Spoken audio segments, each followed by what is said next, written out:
Donc, la motivation principale, et je veux terminer avec ça, de mon legs, c'est de soutenir l'humain à se redresser et participer à une humanité éclairée. Mettre l'humain au centre dans nos actions et dans nos relations est primordial.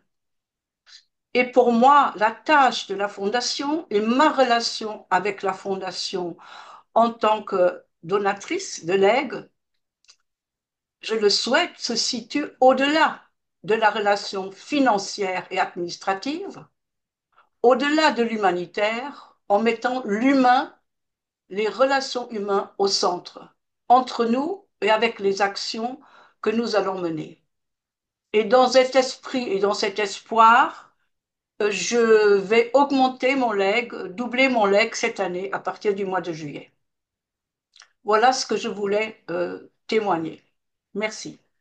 C'est nous qui te remercions, Christine, et je voudrais dire que, au-delà de ce que tu as dit, on t'écouterait longtemps. On t'écouterait longtemps parce que ton témoignage qui vient du cœur, bien sûr, est très émouvant. Mais tous les témoignages, bien sûr, sont particuliers et spécifiques. Et je suis sûr que le second intervenant qu'on va avoir, Michel Monteau, passe gouverneur de mémoire 2005-2006, a aussi une belle histoire à nous raconter.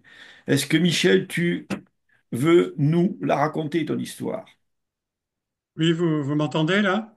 On t'entend très bien. Bon. Ben, je n'ai pas grand-chose de bien original à dire en fait.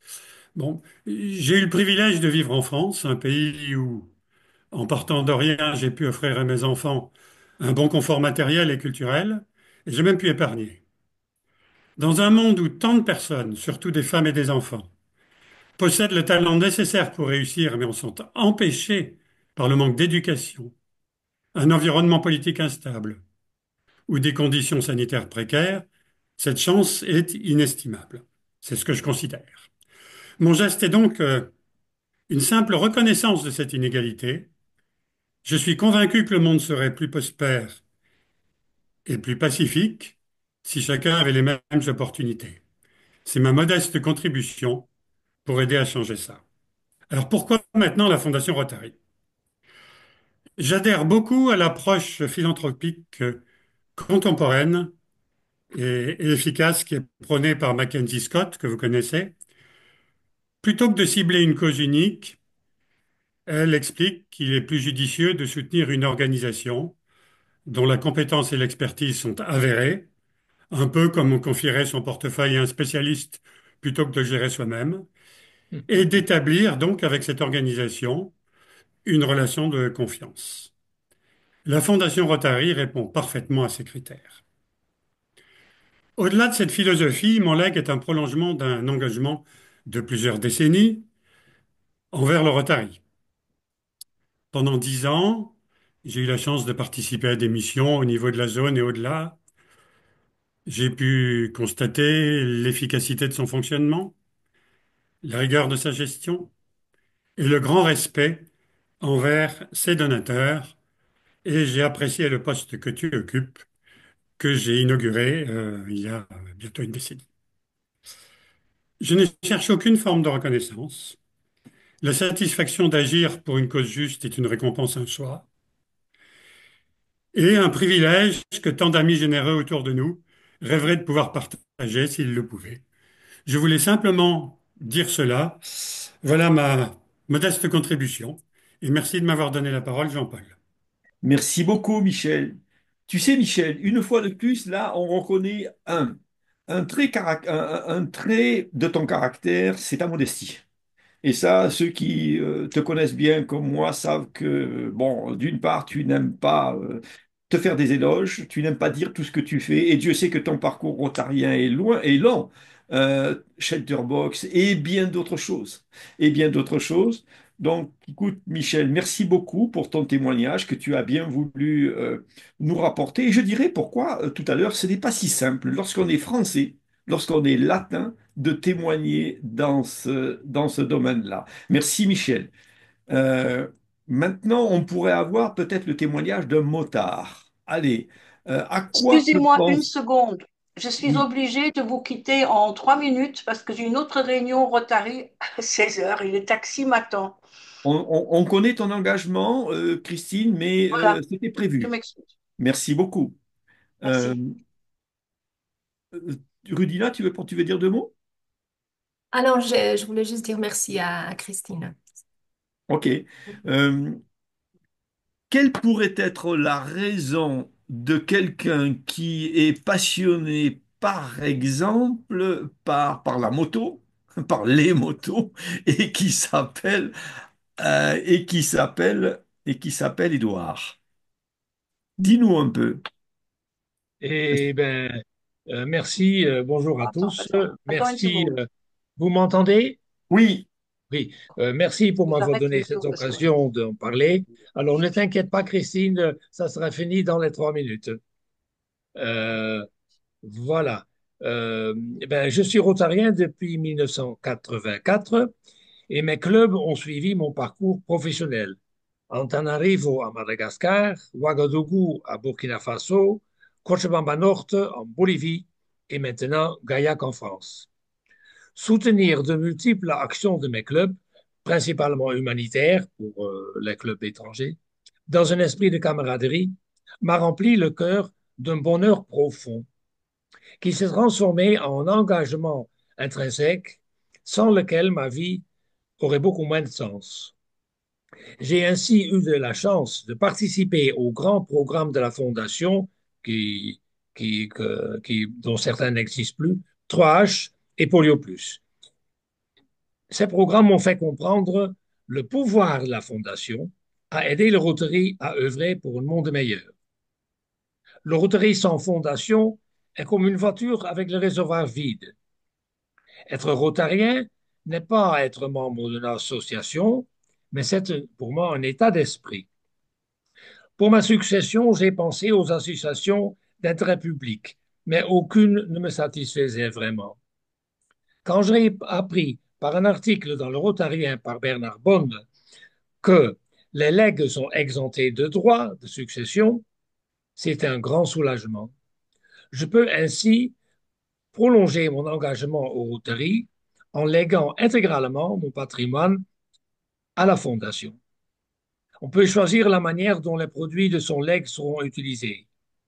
J'ai choisi le système SHARE pour que mon district reçoive tous les ans des possibilités accrues pour accorder des subventions au club et le Fonds mondial pour des subventions plus importantes, dont j'ai eu une très émouvante expérience avec l'amicale de motards rotariens, bien sûr.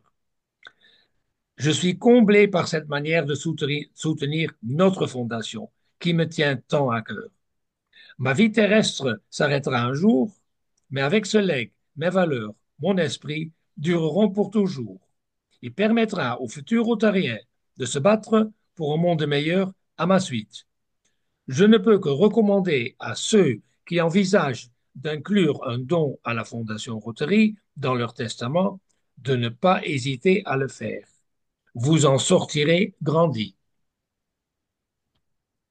Merci beaucoup, Édouard.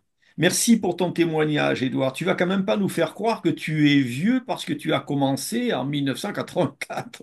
Je considère que tu es simplement fidèle et je trouve que ça t'honore véritablement. Les trois points que tu as cités à l'instant, pouvoir, état d'esprit et puis chair, ce sont des points qui vont être peut-être abordés dans ce programme-là, pas particulièrement non plus en ce qui concerne le programme Cher, mais en tout cas, c'est ici une occasion de montrer que, eh ben, ma foi, grâce à la Fondation Rotary, eh bien, on partage.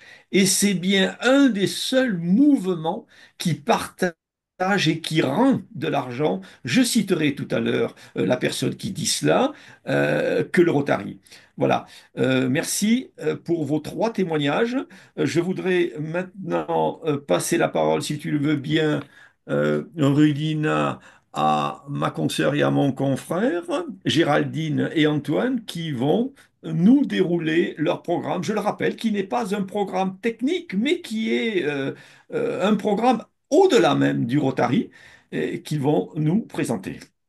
Géraldine et Antoine.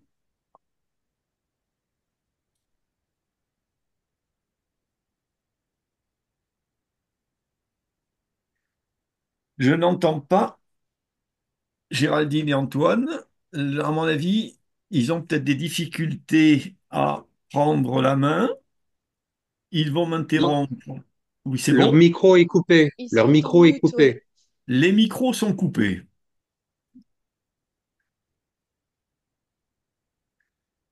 Apparemment, bon, je pense qu'ils vont réussir à se connecter. Il y a toujours quelques points particuliers. Je voudrais revenir. Ah, désolé. Oui, C'est bon? allez-y, Pardon, allez-y. je n'arrivais pas à remettre le micro. Merci, excusez-nous pour ce petit délai. Pas de problème. Rudina, vous avez partagé juste.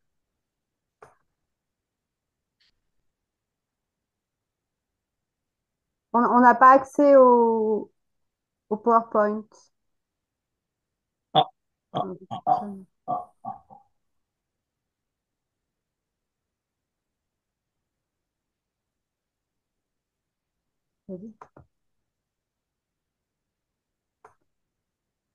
J'ai partagé et j'ai donné le contrôle à vous. Est-ce que c'est bon?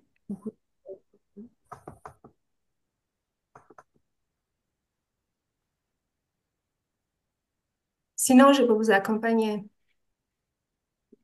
Peut-être. Ouais, peut-être parce qu'on n'arrive pas là. Merci. Merci. D'accord, attendez. Stop. Donc, Ok, allez-y.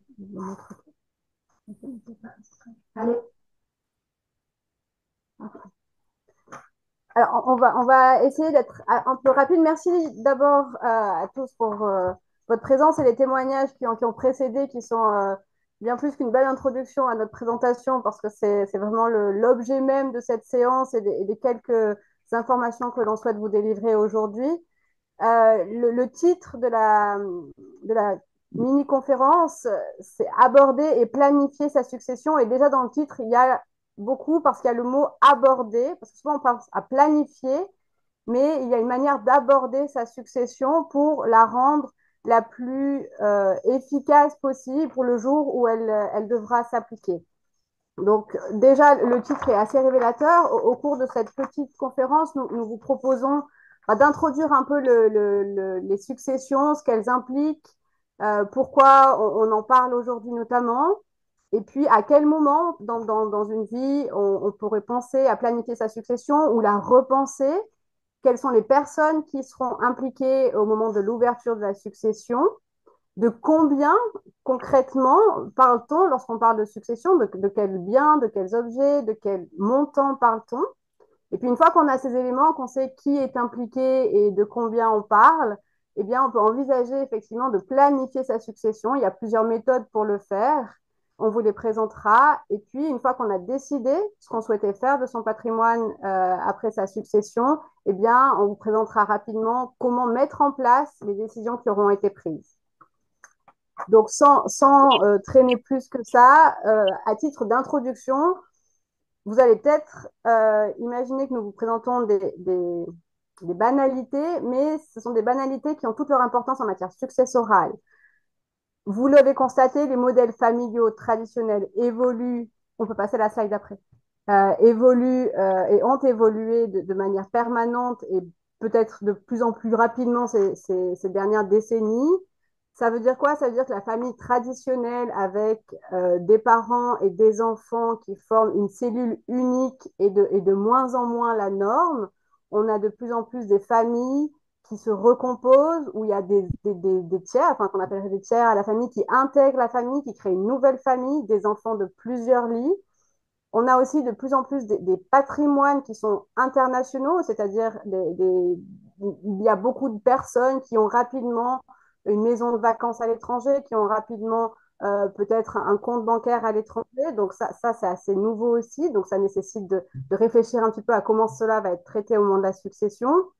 Et puis aussi, l'âge auquel s'ouvre une succession est de plus en plus tardif, ce qui a des implications majeures quand on pense à la transmission du patrimoine, parce qu'en effet, avant, les enfants héritaient au moment où ils s'installaient dans la vie, donc le fait de recevoir un patrimoine à ce moment-là a été un vrai soutien et qui était parfois nécessaire, mais qui pouvait vraiment changer une vie, une installation dans une vie, alors qu'aujourd'hui, on se rend compte qu'en général, les enfants héritent au moment où eux-mêmes sont potentiellement déjà à la retraite, donc ils ont déjà fait leur vie, ils sont déjà installés dans leur vie, ce qui fait que le patrimoine, quand on va penser à sa transmission, on va l'envisager différemment.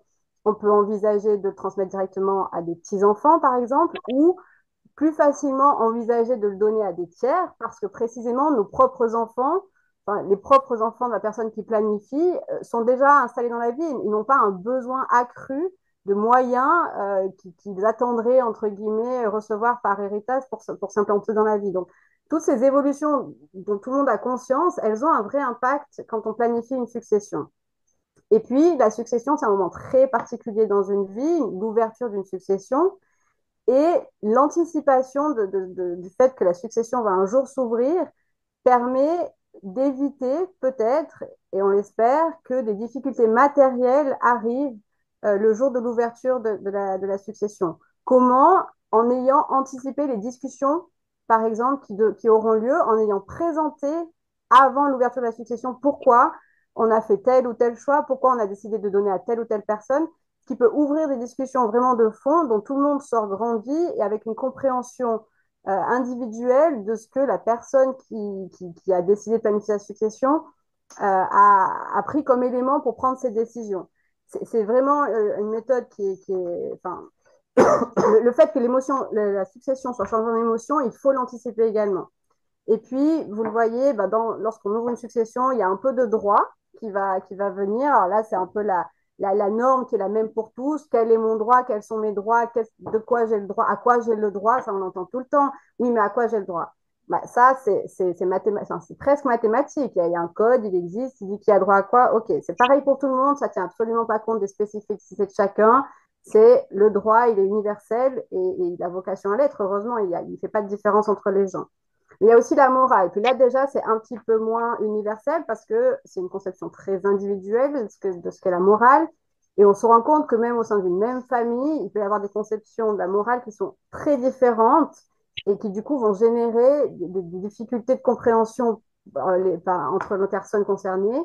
Et puis, la succession, il faut aussi avoir en tête que parfois, c'est un peu l'ultime moment pour régler ses comptes. C'est-à-dire que tant que les personnes, les personnes les plus âgées de la famille, souvent les parents, sont en vie, tout le monde se retient par respect pour les parents, par respect pour le second des parents qui est encore en vie. Donc, personne n'a envie de créer de difficultés. Et puis, le jour où le dernier des parents décède, alors là, c'est feu libre, on ressort tout le passé, on vient régler ses comptes. Parce que une fois cela réglé, une fois que la succession est réglée, bah, il n'y a plus de moment pour faire ça. Donc, tout ça fait vraiment, on souhaite que les gens abordent leur succession, la planifient éventuellement, mais en tout cas l'abordent pour éviter ce genre de problème. Donc, à quel moment on peut aborder ce sujet de la succession et planifier sa succession? Donc, c'est le point 2. Volontiers le prochain slide. Euh, dans ce que Géraldine vient de dire, c'est juste une incise, mais nous, on vient d'un milieu où on fait d'abord du judiciaire, donc des procès, justement les règlements de compte.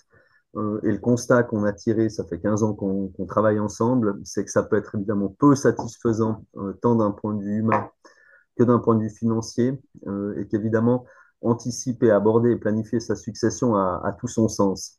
Alors, il y a un certain nombre de moments où il faut le faire, où on recommande de le faire. Le premier point, c'est évidemment lors de tout changement de situation familiale, mariage, divorce, mais ça peut être mariage, divorce de soi-même, ça peut être également d'un enfant. Il arrive que ce qu'on appelle traditionnellement les pièces rapportées, soit on les apprécie beaucoup, soit on les apprécie absolument pas. C'est des moments qui comptent.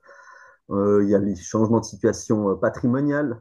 Tout d'un coup, on gagne passablement, on a perdu passablement. Évidemment, les changements de situation professionnelle. Donc, ce qu'on a tendance à dire à nos clients et en général à nos proches, c'est que dès qu'il y a une modification importante, c'est le moment de revoir en fait sa planification successorale et de manière générale, on le fait, on recommande de le faire tous les 5 à 10 ans, vers les 40, vers les 50, un peu avant le moment de la retraite, le cas échéant. Géraldine l'a dit, et c'est vraiment un moment qui est important à titre personnel. Nous, on a toujours tendance, on va vous le présenter, à dire que c'est non seulement à titre personnel, mais c'est un moment familial qui peut être et important et douloureux et compliqué, parce que généralement, euh, c'est des sujets qu'on aime peu aborder, mais qui nous touchent absolument tous, et quelle que soit en réalité l'ampleur de notre patrimoine. C'est souvent une question de place dans la famille, de sens des valeurs. Et le constat qu'on tire dans les multiples conférences ou contacts qu'on est amené à avoir dans le cadre de nos professions, c'est que c'est un domaine qui ne laisse absolument pas indifférent, et qu'en réalité, on aura peut-être l'occasion d'en reparler, mais en succession, il y a celui qui planifie, mais il y a celui qui va recevoir aussi, et c'est souvent en réalité pas tellement ce qu'on reçoit, nous, c'est plus la comparaison, et c'est pour ça que c'est des moments qui sont assez essentiels, parce qu'en réalité, derrière des aspects financiers, on met souvent une question d'amour. Donc, en parlant d'amour, on va parler des personnes qui sont concernées par une succession, et Rudina, volontiers, la slide d'après. Je suis désolé de vous faire office de... On va passer en revue juste les personnes concernés. Là, vous avez la liste. Vous savez, pour ceux qui ne sont pas juristes, que les juristes s'enorgueillissent de toujours mettre du latin un peu partout. Le decujus, c'est juste pour facturer nos honoraires très chers. Hein. Le decujus, c'est le défunt. C'est évidemment la personne qui est concernée. Celui qui est concerné généralement après, c'est l'époux, le conjoint survivant, pour autant qu'il y ait quelqu'un. Puis après, enfant descendant va revenir, et les autres personnes physiques et les personnes morales.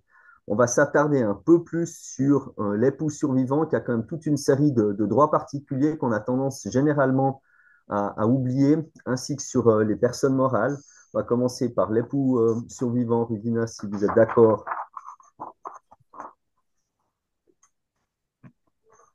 Parfait. Alors, quand on parle du conjoint survivant, on pense souvent à la succession, mais le constat, c'est que le conjoint a généralement déjà des droits fondés sur le mariage. Pourquoi on en parle? Parce qu'il y a des légendes urbaines. Alors, il faut chaque fois voir chaque cas particulier, mais il y a soit des légendes urbaines, soit des a priori, où finalement les conjoints qui planifient leur succession ont très souvent tendance à oublier leurs droits tirés du mariage. Alors, autant tout le monde se rappelle très bien son droit tiré du mariage lors d'un divorce, mais lors d'une succession, tout d'un coup, on a tendance à les oublier.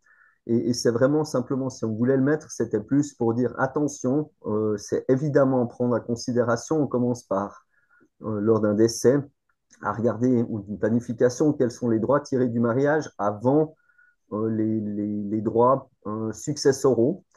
Vous avez à l'écran la question des donations entre époux, des droits testamentaires.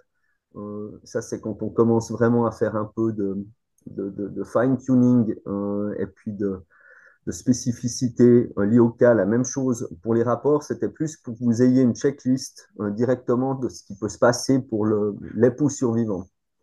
On a ensuite, Rudina, volontiers, la slide d'après. Les personnes concernées par une succession, et de manière générale, c'est évidemment les enfants ou leurs descendants s'il y a eu un prédécès, ce qu'on peut constater de manière globale, hein, et chaque famille est particulière. Moi, j'ai toujours tendance à dire, ça choque tout le monde, mais que chaque famille est dysfonctionnelle. Je ne vois pas vos réactions, donc je ne sais pas s'il y a des sourires ou de la consternation, mais que la famille, et Géraldine l'a dit un peu, tel qu'on nous l'enseigne quand on est tout petit, ou tiré des livres d'école primaire, correspond peu à la réalité. Chaque famille peut être relativement compliquée. Il y a quand même une généralité, c'est que la plupart du temps, évidemment, qu'on est centré sur les enfants ou sur les descendants. C'est le but même du droit des successions, c'est la transmission non seulement d'un patrimoine, mais également de valeurs, donc ils sont évidemment concernés en premier chef. Il y a ensuite les autres personnes physiques. Quand on pense aux autres personnes physiques, on nous parlait avant des neveux, nièces, ça peut être filleuls, cousins. On a de plus en plus dans les autres personnes physiques les concubins. Alors là, indépendamment, et je pense notamment quand il n'y a pas du tout de rapport juridique, mais les concubins, assez souvent, sont évidemment concernés par la succession, mais de côté les questions d'aspects fiscaux, mais dans les modèles familiaux qui évoluent, on a des gens qui ne souhaitent pas se remarier après un premier, deuxième, voire troisième mariage. Et c'est souvent une question qui doit être prise en considération. Comment est-ce qu'on va les traiter? Et puis, volontiers, la slide d'après.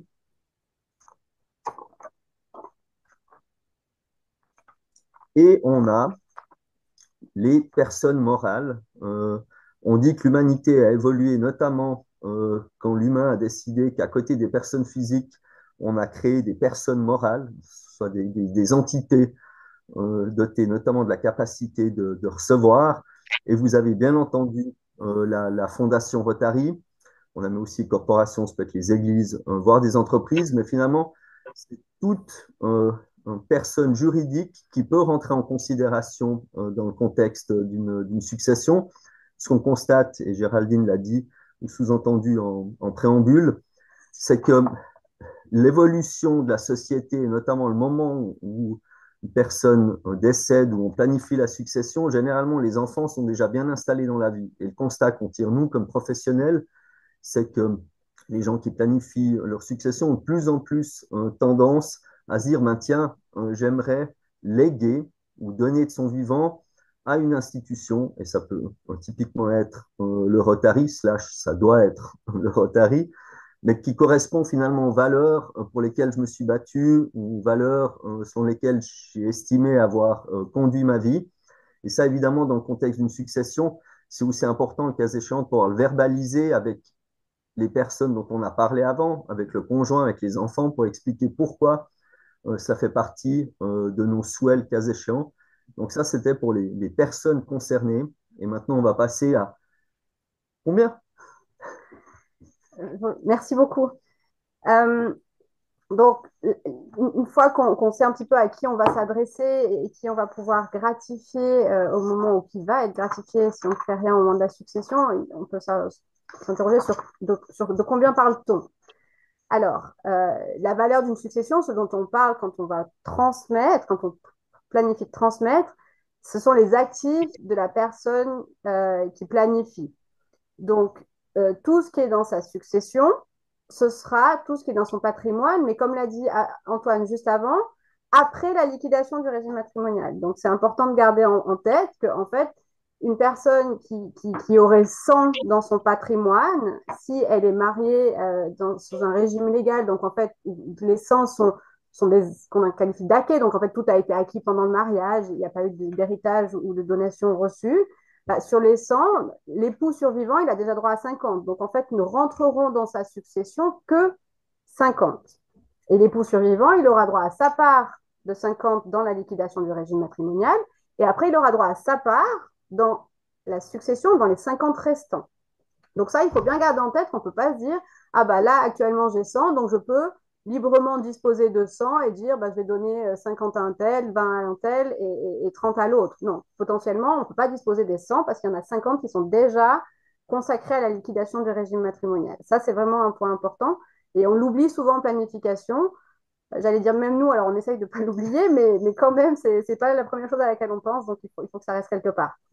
Donc, tout ce qui est dans le patrimoine de la personne qui planifie après liquidation du régime, c'est vraiment tout. C'est l'argent, son nom et trébuchant, c'est les comptes bancaires, les immeubles s'il y en a, les meubles, voitures, bijoux, tout ce qui serait dans un coffre à la banque par hypothèse, mais aussi les créances. Donc, si la personne avait prêté de l'argent à quelqu'un, alors au moment de faire la comptabilité de ce qui est dans son patrimoine, on va compter ces créances parce que la personne à qui l'argent a été prêté doit le rendre selon les dispositions convenues. Mais ça fait partie du patrimoine. Et puis, le deuxième tiré de la slide, c'est les donations entre vifs. Alors là, on revient un petit peu sur ce qu'a présenté rapidement Antoine, les rapports. C'est-à-dire que si la personne de son vivant a déjà donné à ses enfants, par hypothèse, eh bien, on va en tenir compte dans les calculs pour savoir de quoi on parle au moment de la succession. Alors ça, c'est un petit peu juridique, mais en tout cas, il faut avoir en tête que si on a donné de son vivant, ça ne va pas passer inaperçu au moment de la succession, il va falloir le traiter d'une manière ou d'une autre. Donc, quand on planifie, bah, autant le traiter maintenant en disant, ah oui, je me rappelle, j'ai donné 100 000 francs ou 10 000 francs à ma fille pour qu'elle puisse faire ça ou ça. Bah, il va falloir quand même le traiter. Et puis, il y a les dettes aussi. Donc, les dettes, bah, ça, à contrario, c'est tout ce que doit la personne qui planifie à des tiers. Donc, des dettes bancaires, par exemple, pour une dette pour avoir acheté un immeuble, ou bien les dettes fiscales également. S'il y a des arriérés fiscales, ils vont venir en déduction du patrimoine. Et puis, les dettes auprès de tiers. Donc, si la personne avait emprunté de l'argent, bah, eh bien, ça viendra en diminution de son patrimoine. Donc là, une fois qu'on a l'image globale du patrimoine, on va un peu voir comment on peut répartir, merci beaucoup, comment on peut répartir ce patrimoine, de combien on peut disposer en fait librement la personne qui planifie sa succession. Et c'est là qu'interviennent les réserves, qu'on appelle les réserves légales en droit des successions. C'est ce que la loi attribue impérativement à des personnes qui sont privilégiées et en droit français. Et ça, c'est vraiment très, très national comme concept. Donc, en droit français, c'est une chose, en droit suisse, c'est autre chose, en droit anglais, c'est encore autre chose.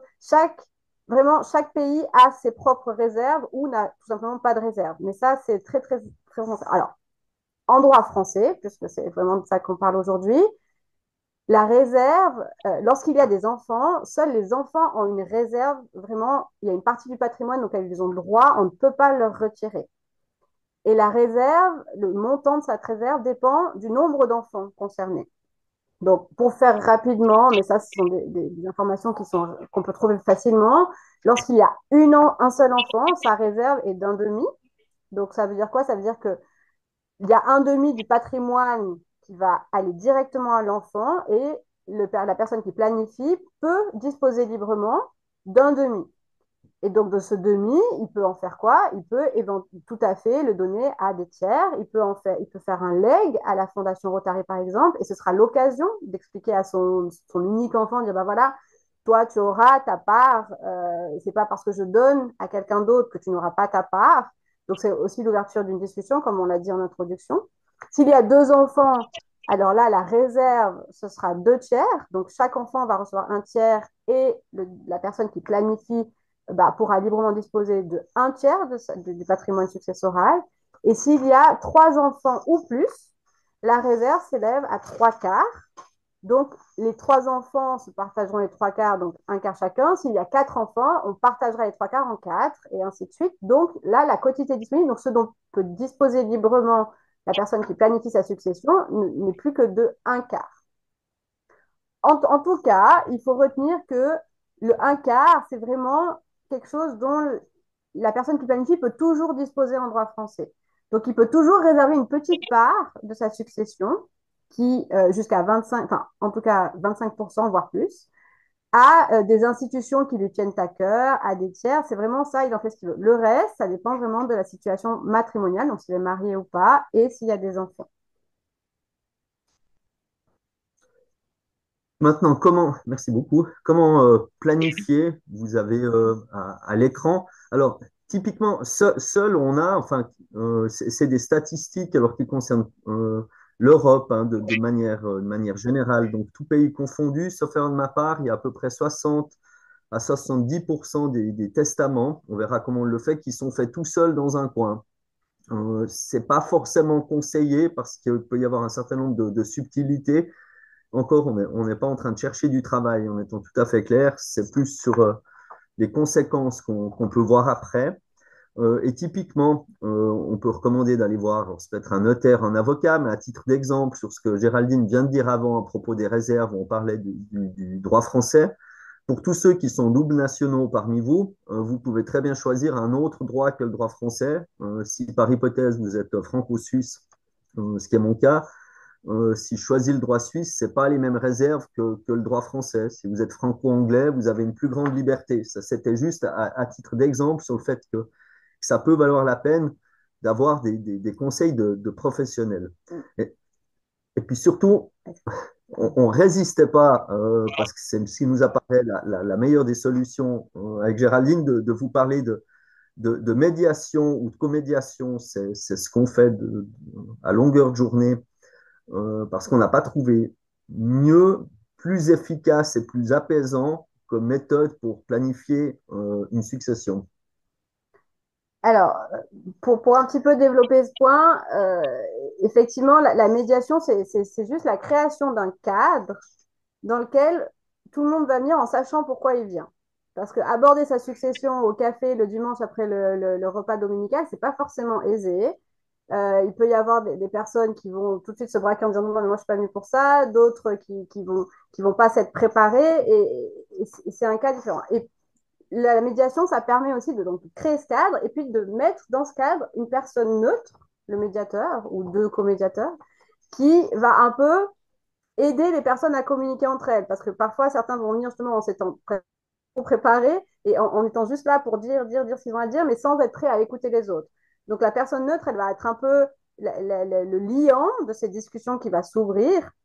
Et puis, un aspect fondamental de la médiation, c'est qu'on va pouvoir proposer de venir autour de la table à toutes les personnes qui sont concernées par la succession, même si, d'un point de vue juridique, elles n'ont pas de droit à proprement parler.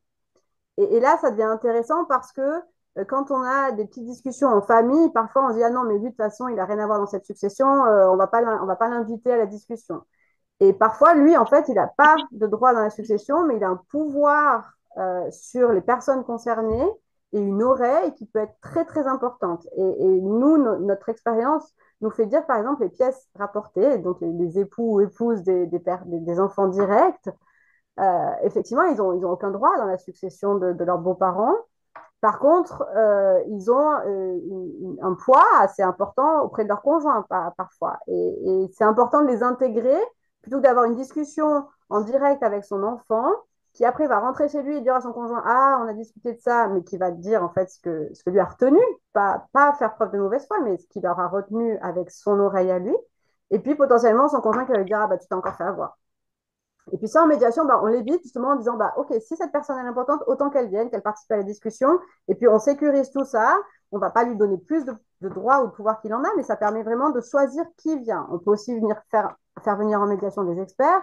S'il y en a un qui d'un coup viendrait imaginer que la personne qui souhaite planifier sa succession est en train de perdre la tête, qu'elle ne se rend pas compte de ce qu'elle fait, bah, on peut tout à fait faire venir son médecin. Il y a tout, on peut faire venir un expert comptable si on a des problèmes comptables. On peut faire venir un fiscaliste si on souhaite éclaircir des points de fiscalité pour savoir combien tout ça va coûter au niveau de l'imposition. Donc, c'est vraiment le fait d'ouvrir une discussion dans un cadre dédié à cela, où les gens ne sont pas surpris, ne sont pas pris au dépourvu, avec un tiers qui va un peu arbitrer, entre guillemets, mais sans prendre lui-même de décision, ni dire aux gens c'est comme ça qu'il faut faire.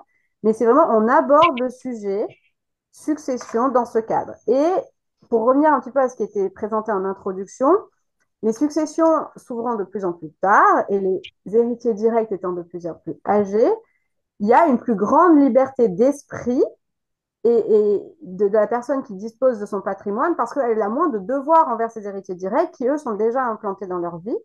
Et donc, ça va être l'occasion pour elle de présenter, voilà, tu auras ça, mais moi, bah voilà, mais ma vie aussi, elle a été rythmée par telle ou telle association. J'ai compris que ça fait beaucoup de sens et que mon patrimoine, d'une manière ou d'une autre, il peut contribuer à aider telle ou telle cause. Donc, c'est l'occasion de le présenter, de l'aborder et de dire, bah voilà, pourquoi je souhaite que telle ou telle fondation bah, profite, entre guillemets, de ce que j'ai à offrir, même une fois ma succession ouverte. Donc, vraiment, c'est une manière d'aborder. Le terme aborder, il faut le retenir parce que c'est vraiment ça. Il faut aborder le sujet avec les personnes concernées. Et il y a différentes manières de le faire, mais vraiment aborder le sujet et expliquer les choix que l'on fait. C'est salvateur une fois l'ouverture de la succession intervenue pour éviter les difficultés. Merci beaucoup. Donc, une fois qu'on a abordé le sujet, qu'on a pris des décisions, bah, il faut bien sûr les formaliser pour qu'une fois que la succession s'ouvre, bah, tout soit bien fait et pas que d'un coup on dise, ouais, on en a discuté, mais finalement, bah, on ne sait pas bien comment on va l'appliquer. Ah oui. Pardon. On s'est réparti sur un code couleur. Donc, une fois qu'on a eu les discussions, une fois qu'on a eu les discussions et donc en général, bah, tout ça se formalise, en tout cas en droit français, dans un testament, parce que le pacte successoral en droit français, il est assez complexe d'utilisation, ce qui n'est pas du tout le cas en droit suisse, mais en tout cas pour le droit français, le testament, ça reste quand même le support des dispositions pour cause de mort qui est le plus utilisé et le plus sécurisé dans sa mise en œuvre lorsque la succession s'ouvre.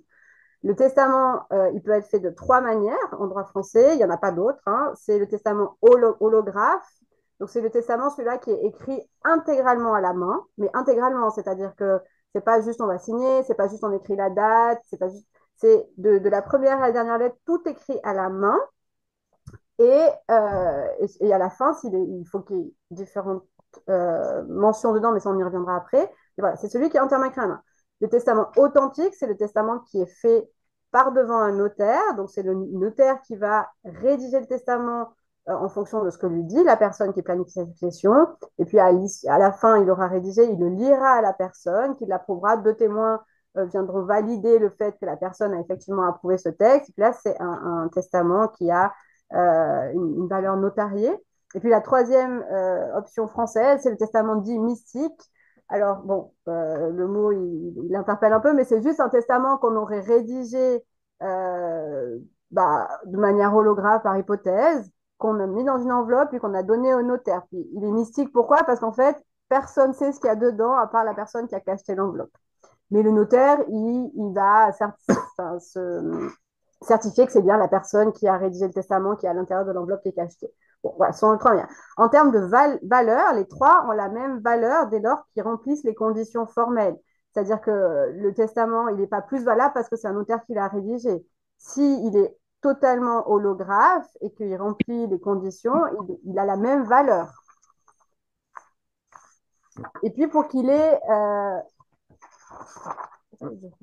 C'est ça. Ah oui, c'est la nouvelle version. Pardon. Et puis, donc, qu'est-ce qu'il faut qu'il y ait pour que le testament qui serait rédigé seul par une personne, donc sans aide d'un juriste, notaire, avocat, peu importe, bah, le testament holographe, il faut vraiment qu'il soit, comme je vous dis, entièrement manuscrit, qu'il soit daté et qu'il soit signé. Pourquoi une date? Parce que s'il y a plusieurs testaments, il va falloir, on prendra le dernier. Déjà, enfin, c'est toujours le dernier qui va prévaloir sur les autres, donc il faut qu'il soit daté pour savoir lequel est le dernier. Et puis, il faut donner des instructions précises. C'est-à-dire que si on désigne une personne, on va mettre son nom, son prénom, idéalement sa date de naissance, pour qu'elle soit vraiment parfaitement identifiable. Si on veut donner à une association, on va vraiment mettre l'intégralité de la dénomination de l'association. On peut aussi développer un petit peu, si on souhaite que cette association consacre se lègue à plutôt tel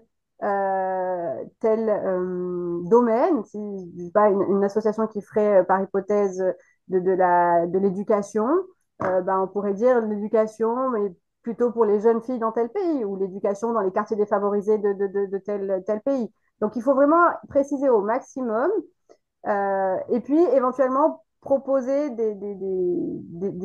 des substitutions. Si l'association n'existe plus, au moment de décès, savoir à qui le legs pourra profiter. Et puis, bien sûr, c'est là que vous pouvez valoriser la fondation Rotary. Donc, on a mis un petit exemple de phrase qui pourrait être tout simplement recopiée dans un testament et qui serait totalement valable et qui permettrait de donner au Rotary un montant dont le Rotary, ça vous sera peut-être présenté rapidement aussi, que le Rotary va vraiment valoriser au-delà même du montant que vous donnez grâce à au pouvoir, entre guillemets, du Rotary de faire d'une petite chose quelque chose de très, très grand. Donc voilà, c'est vraiment comme ça que vous pouvez le voir. Et puis Okay. pour conclure, ce qu'il faut retenir, c'est le point numéro 2, notamment en ce qui concerne le Rotary, c'est qu'évidemment, pour donner au Rotary ou à des tiers, ça suppose d'avoir fait un testament. Ensuite, et Géraldine l'a dit, évidemment, le fait de planifier ou d'aborder une succession, c'est d'abord, en réalité, un point sur sa vie, un point sur ses valeurs, un point sur ses proches. Nous, on ne peut qu'encourager, et vous l'avez compris, de d'abord réfléchir seul, mais d'après d'en parler finalement aux gens concernés. Je ne résiste pas à vous donner à titre d'exemple, parce que Géraldine disait, on peut prendre des pièces rapportées autour de la table. Nous, on a eu une médiation où il y avait l'épouse et les enfants et la maîtresse qui avait le même âge que les enfants. et le demi-frère, tous autour de la table pour une succession. C'était évidemment émotionnellement très compliqué, mais ça a pris pas mal de temps, mais le résultat a évité des années de procédure. Tout le monde était apaisé après, donc c'est des moments humainement challenging, mais qui valent vraiment la peine de prendre un tout petit peu de recul et de se dire, ben, vaut mieux finalement, le cas échéant, pouvoir en parler maintenant.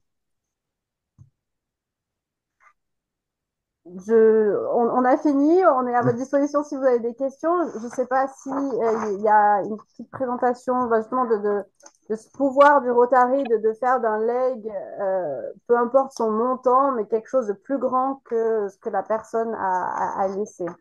En tout cas, merci beaucoup Géraldine, merci Antoine. Je crois que je ne peux dire qu'un mot. Bravo, parce que vous avez été précis, synthétique et arithmétiquement, je ne suis pas sûr qu'on aurait été capable d'aller plus loin, d'une part à cause du temps, et puis d'autre part parce que c'est quand même extrêmement spécifique, spécialisé. Mais votre présentation, comme habituellement, est vraiment parfaite. Mais on voudrait effectivement pouvoir creuser davantage. Le temps ne nous le permet pas. Pardonnez-moi, on va quand même peut-être pouvoir prendre des questions à la fin de à la fin de ce webinaire. Ce que je vous propose, c'est qu'on continue, mais peut-être un petit peu plus rapidement maintenant, parce que chaque thème que vous avez abordé pourrait être repris et pourrait être appuyé, comme vient de le dire à l'instant Antoine, par des exemples très concrets, notamment le dernier qui était éviter la procédure. Éviter le conflit de famille. Ça, c'est tout à fait possible. Géraldine a abordé un autre sujet qui était les réserves, ce que l'on doit, mais ce qu'il est aussi possible de faire avec les enfants qui sont, je dirais, entre guillemets, réservistes ou réservés. Voilà. Donc, si Rudina veut bien, on va poursuivre et à la fin, on prendra les questions si vous êtes encore là. Rudina va nous remettre le.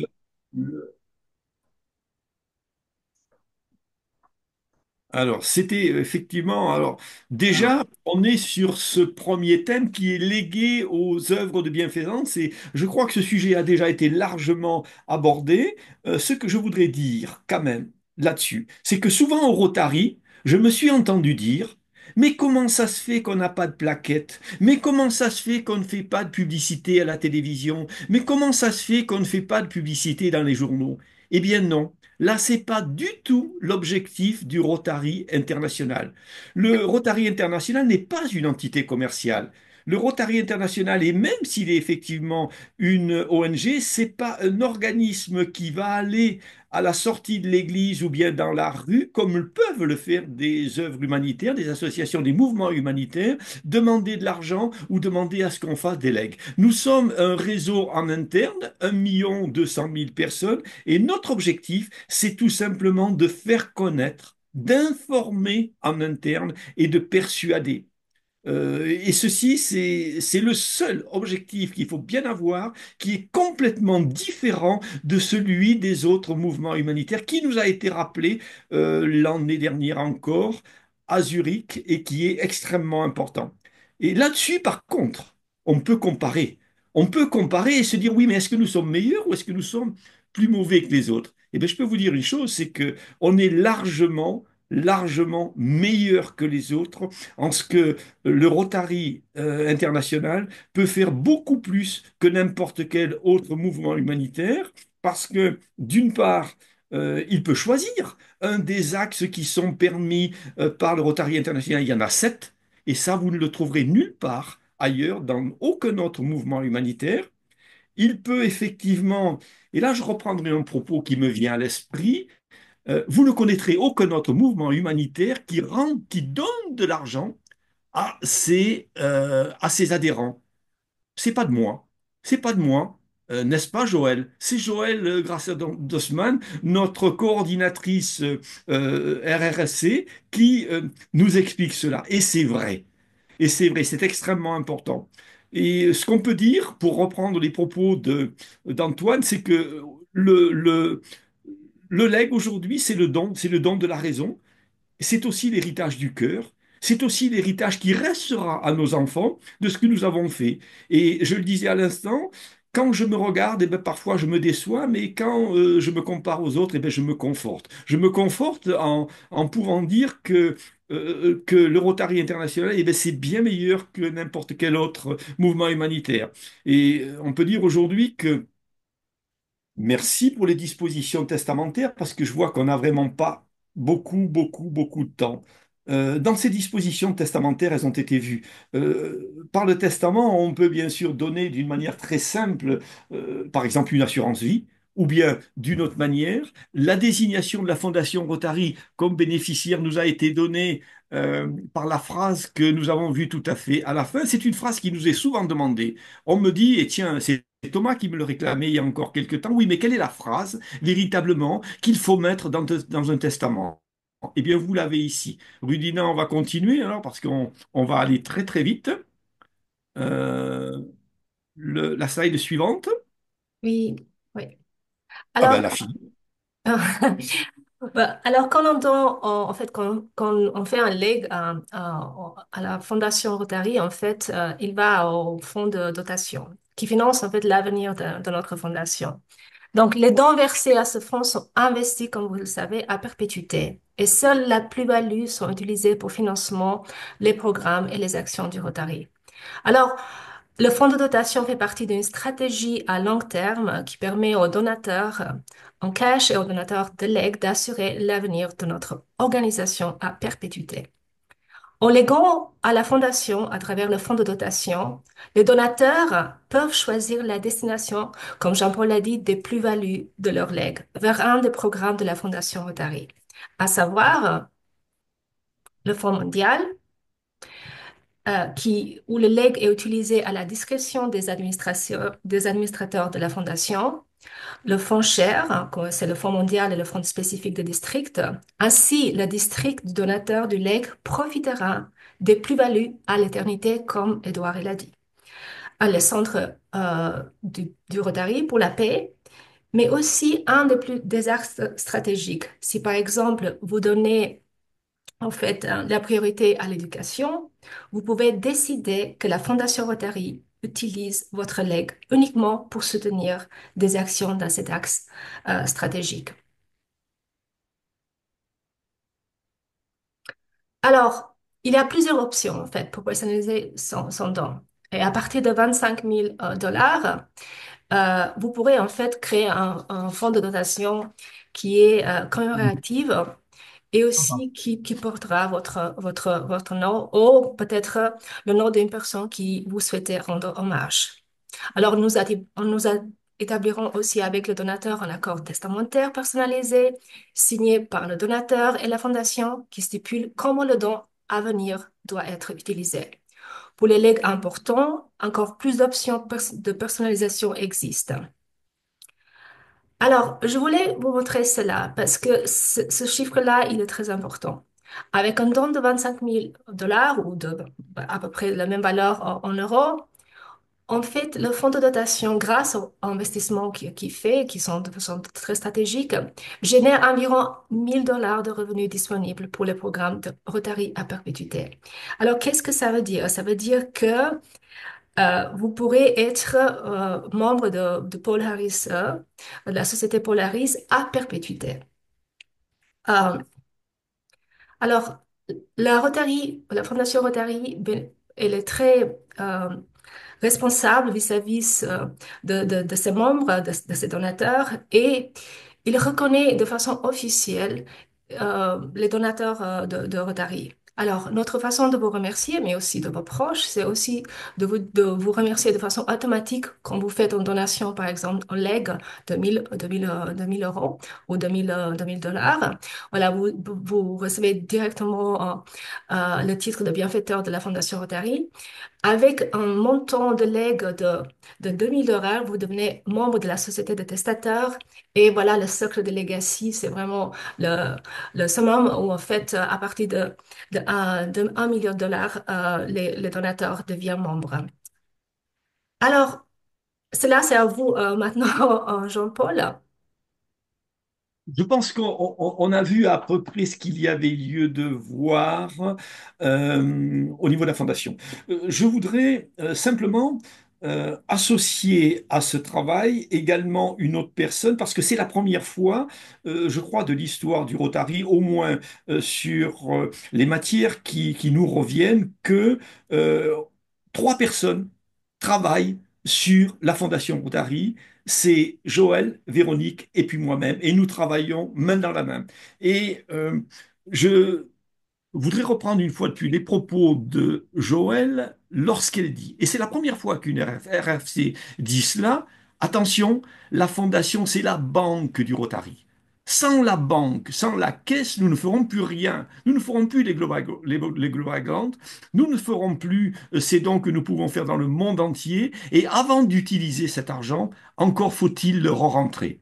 Et il y a aussi une autre personne qui dit, mais plus longuement que cela, et je suis obligé de la citer, elle dit, si dans le contexte français, elle veut faire allusion sans aucun doute à la défiscalisation, la France n'est pas facilitée par les versements des dons et des legs majeurs. La cause est tellement belle et noble, à savoir offrir à tous les enfants du monde sans polio, qu'il n'y a pas à hésiter longtemps pour donner à la Fondation Rotary. Je cite ici Véronique Touvenot, responsable de la Fondation.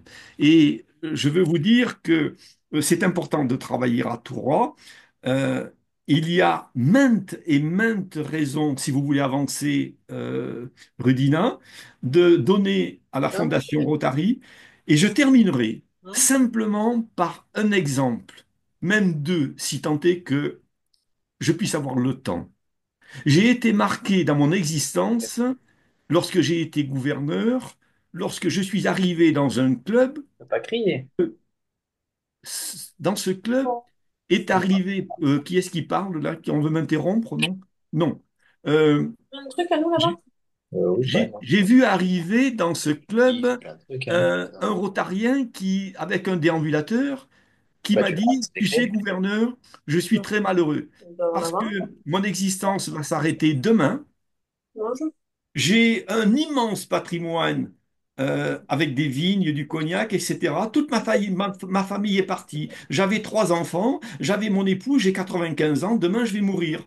Eh bien, il me disait, euh, Ah, le seul problème qui me restera sur la conscience, c'est que je suis rotarien depuis mon plus jeune âge et je ne sais pas ce que j'aurais pu faire de plus au sein du Rotary. Et il aurait tellement voulu donner son patrimoine que ça n'a pas pu se faire. Ça, c'est les premiers exemples. Le deuxième exemple, c'est que, et ça rejoindra ici les propos de Géraldine et d'Antoine. ouais. Euh, Là, dans c'est une merci. famille, ça se règle un héritage. Et j'ai quelqu'un de très proche de moi Vas-y, qui vas-y. m'a dit un jour, tu sais, papa, tu ne peux rien faire pour moi. Je n'ai pas besoin d'argent. Euh, Elle n'est pas soignable. Mais par contre, je souhaiterais sincèrement que tu puisses défendre cette cause, cette maladie orpheline qui est unique, qui est quasiment unique.